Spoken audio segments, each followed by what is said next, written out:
کتابوں میں ان کا ذکر، ان کی نشانیاں واضح، آنے والا اس شان سے آ رہا ہے کہ زمانہ منتظر بیٹھا ہے ان کا۔ بحیرہ راہب، جس کا نام تو کچھ اور تھا لیکن بحیرہ کے نام سے معروف تھا، کہتے ہیں کہ اس نے مذہب کی کتابوں میں پڑھا تھا کہ نبی آخر الزماں جلوہ گر ہوں گے اور مکے سے شام کی طرف جائیں گے، تو وہ راستے کے اندر ایک جگہ کلی ڈال کر کچھ خدام کے ساتھ وہاں رکا ہوا تھا۔ مقصد کیا تھا کہ کبھی تو گزریں گے اور میں ان کے دیدار کی دولت سے فیض یاب ہو جاؤں گا۔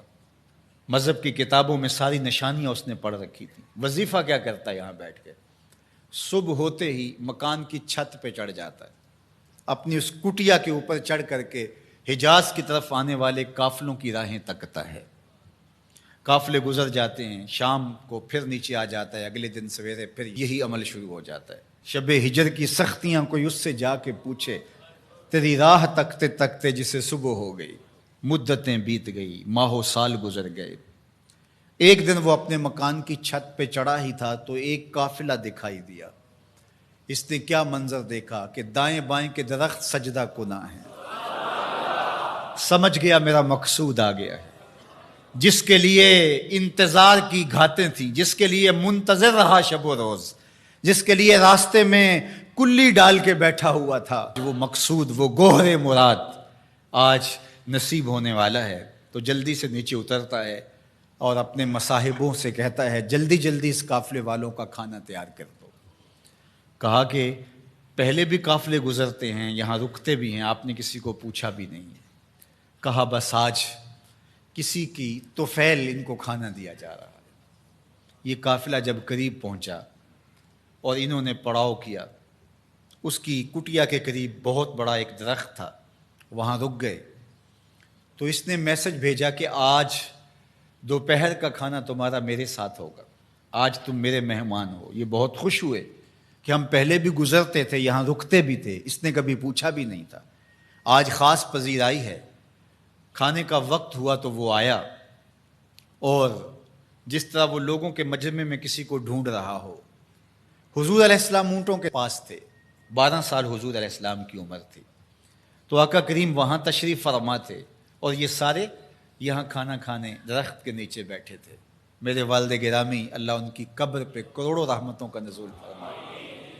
تو یہاں ترمذی شریف کے اندر تفصیلی واقعہ موجود ہے، اس میں عربی الفاظ جو ہیں ان کا ترجمہ اپنے لہجے میں وہ یوں کیا کرتے تھے کہ وہ بحیرہ راہب آ کر کے ان سے کہتا ہے کہ بارات آئی بیٹھی ہے، دولہا کہاں ہے؟ بارات آئی بیٹھی ہے، دولہا کہاں ہے؟ پھر حضور علیہ السلام جب تشریف فرما ہوئے تو اب وہ راہب آیا، فَأَخَذَ بِيَدِ رسول اللہ صلی اللہ علیہ وسلم۔ حضور کی عمر کتنی ہے؟ 12 سال، اور حضور کا اس نے ہاتھ پکڑ لیا۔ صحیح ترمذی میں روایت ہے، قال، اور اس نے کہا، ھذا سید العالمین، قافلے والوں سن لو، یہ تمام جہانوں کا سردار ہے۔ ھذا رسول رب العالمین، یہ تمام جہانوں کا رسول ہے۔ یبعثہ اللہ رحمت للعالمین، اور سن لو اللہ اس کو تمام جہانوں کے لیے رحمت بنا کے مبعوث فرمانے والا۔ اللہ اکبر۔ تو دھوم مچی ہوئی تھی حضور کے آنے سے قبل، پیغمبر راہیں بتا رہے تھے، نشانیاں بتا رہی تھیں۔ حضرت موسیٰ علیہ السلام پر جب الواح تورات کا نزول ہوا تو انہوں نے جب تورات پڑھی تو اللہ کی بارگاہ میں عرض گزار ہوئے، اللہم انی اجد فی الالواح امتا ہم المستجیبون المستجاب لہم فاجعلہم امتی، قال تلک امت احمد۔ کہا مالک، میں نے الواح تورات میں ایک امت کا تذکرہ پڑھا ہے جن کی دعائیں تو قبول فرمائے گا، جن کی دعائیں رد نہیں ہوں گی، وہ امت میری امت کر دے۔ کالا تلک امت احمد صلی اللہ علیہ وسلم، فرمایا کہ یہ تو میرے پیارے احمد کی امت ہے۔ آپ کا ذکر تورات میں ہے، مثلہم فی التوراۃ و مثلہم فی الانجیل۔ اللہ قرآن مجید میں ارشاد فرماتا ہے کہ حضور کے ساتھیوں کا ذکر، ان کی مثالیں اللہ نے تورات میں بھی بیان کی ہیں اور انجیل میں بھی بیان کی ہیں۔ اللہ اکبر۔ اب تورات کی کہانی سنیے، 9 سوال تھے مسلسل، اللہ اس میں یہ شان ہے، اس امت کو یہ مرتبہ دیا گیا، یہ شان دی گئی، وہ امت میری امت کر دے۔ جواب کیا آتا رہا؟ تلک امت احمد، یہ تو میرے نبی محمد صلی اللہ علیہ وسلم کی امت ہے۔ تو جب 9 مرتبہ یہ سوال کر چکے تو پھر حضرت موسیٰ نے کیا عرض کی؟ اللہم اجعلنی من امت احمد، اللہ وہ امت میری امت نہیں بناتا، مجھے اس کی امت سے کر دے۔ چوں بشانش نگاہ موسیٰ کرد، شدن از امتش تمنا کرد۔ جب حضرت موسیٰ نے ان کی شانیں دیکھی تو خود آرزو کی مالک مجھے اس نبی کی امت سے کر دے۔ پیغمبروں نے آرزویں کی، 12 نبیوں کی آرزویں مختلف کتب میں موجود ہیں، جنہوں نے یہ تمنا، یہ آرزو کی۔ یار ہم نے کوئی آرزو تو نہیں کی تھی، ہم نے کوئی منتیں تو نہیں مانی تھی، ہم نے کوئی وظیفے تو نہیں پڑھے تھے، ہم کوئی دعائیں تو نہیں کرتے رہے کہ یا اللہ اس نبی کی امت سے کر دے۔ ہماری آنکھ کھلی، مقدر جاگا۔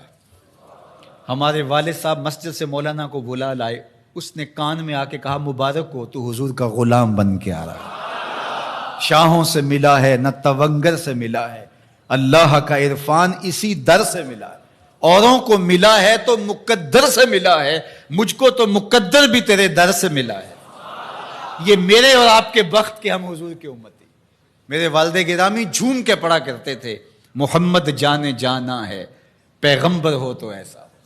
محمد جانے جانا ہے، پیغمبر ہو تو ایسا ہو، رسولوں کی بشارت سے مبشر ہو تو ایسا ہو، امر توقیر کا سب کو موکر ہو تو ایسا ہو، کیا ہم کو غلام ان کا مقدر ہو تو ایسا ہو، کیا ہم کو غلام ان کا مقدر ہو تو۔